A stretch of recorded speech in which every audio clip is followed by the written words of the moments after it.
In this video, we're diving deep into the incredible story of Volkswagen. From its humble origins in pre-war Germany to becoming one of the biggest car manufacturers in the world, this is a tale filled with ambition, challenges, reinvention, and resilience. So buckle up as we take you on a 9-minute journey through the rise of Volkswagen. The birth of an innovator, Ferdinand Porsche. Our story begins not with a company, but with a man, Ferdinand Porsche. Born on September 3, 1875 in the town of Maffersdorf in the Austrian Empire, what is now the Czech Republic, Ferdinand grew up fascinated by engineering and mechanics. His father, Anton Porsche, was a master panel beater, and young Ferdinand spent much of his time in his father's workshop, surrounded by tools, metal parts, and the workings of early machinery. At the age of 18, Porsche left his small town to work for the electrical engineering company Bella Egger & Company in Vienna. Here, his engineering talent started to shine. It wasn't long before he landed at Jacob Lohner & Company, a firm specializing in luxury carriages. In an era when automobiles were still considered a rare curiosity, Porsche introduced one of his first great innovations, the Lohner Porsche Mixster, the world's first hybrid vehicle powered by electricity and gas. Despite his success in innovation, Porsche was restless. He had a vision, a car for the people, something more affordable, more accessible than the luxury vehicles his employers were producing. The birth of Volkswagen, a Nazi-era vision. Fast forward to 1933.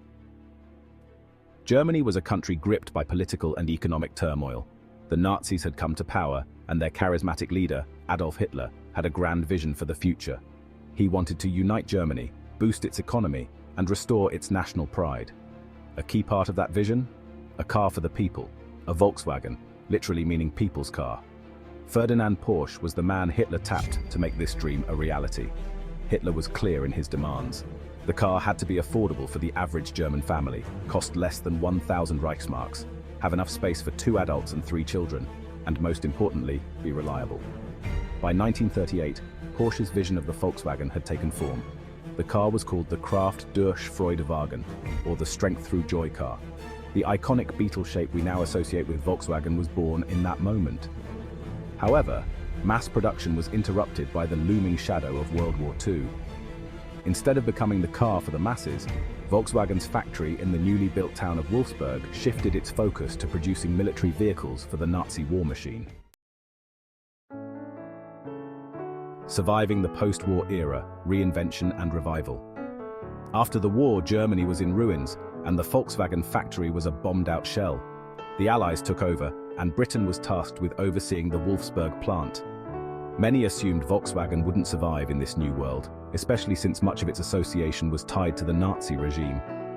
But the company's savior came from an unlikely source: Major Ivan Hurst, a British Army officer. Hurst saw the potential in the factory and the design of the car. He worked tirelessly to get the plant back on its feet, and by 1946, Volkswagen was producing cars again. It was a slow recovery, but the world needed affordable, reliable vehicles, and the Volkswagen Beetle, as it was now known, fit that need perfectly. Over the next few years, Volkswagen began to thrive again, producing tens of thousands of Beetles for Germany, and soon after, the world. In 1949, a former Opel executive named Heinrich Nordhoff took over as head of Volkswagen, and his leadership transformed the company into a global powerhouse. Nordhoff focused on quality, reliability, and expanding Volkswagen's reach beyond Germany's borders. His vision led Volkswagen to enter the American market in the 1950s. The Beetle boom and global expansion. The 1950s were the golden age for the Volkswagen Beetle. It had become a symbol of post-war recovery and a cultural icon in its own right. While American car makers were producing large, flashy vehicles, Volkswagen stood out with its small, economical Beetle. The famous Beetle advertising campaigns in the 1960s, like the Think Small campaign, helped make Volkswagen a household name, especially in the United States.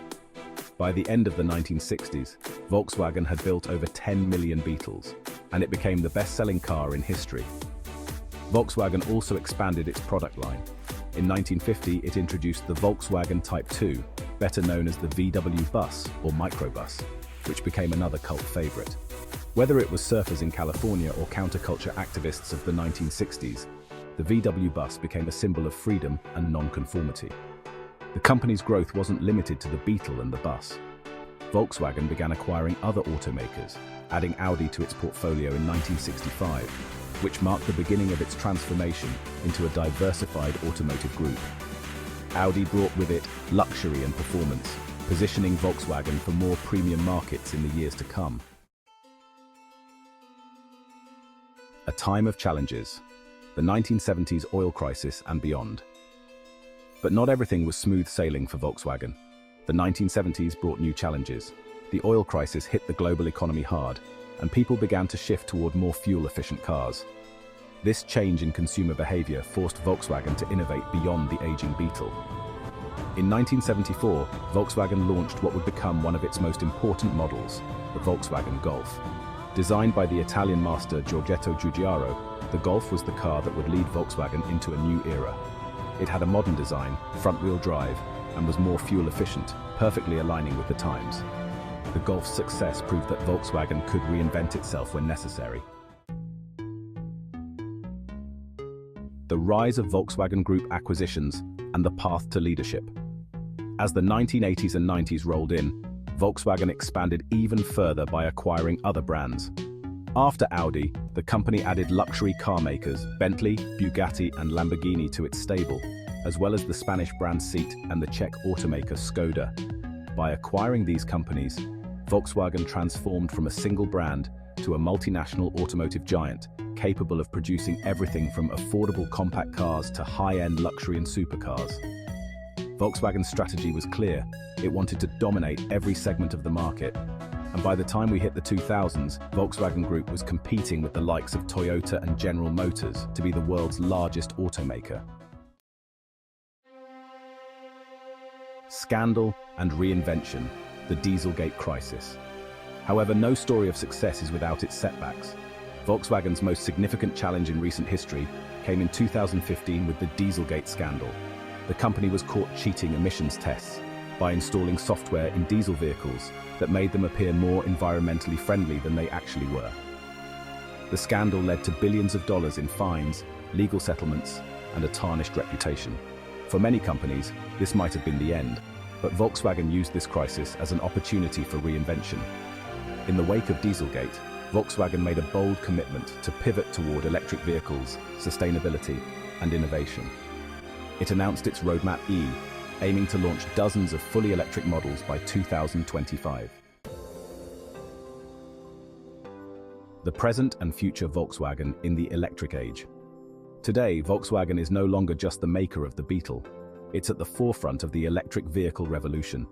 The company's ID series, starting with the ID.3 and ID.4, represents its future.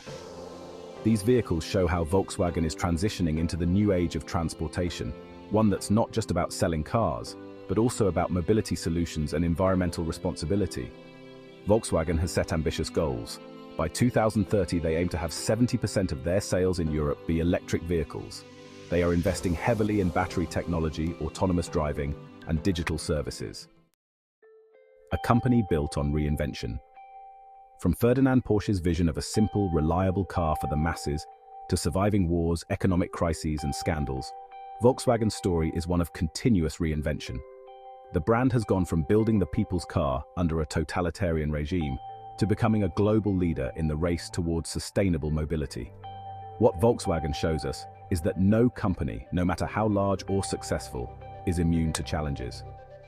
But what defines a company isn't its mistakes, it's how it overcomes them. And Volkswagen has proven time and again that it's ready to adapt, evolve, and move forward. Thank you for watching. If you enjoyed this deep dive into Volkswagen's history, don't forget to like and subscribe for more incredible business stories.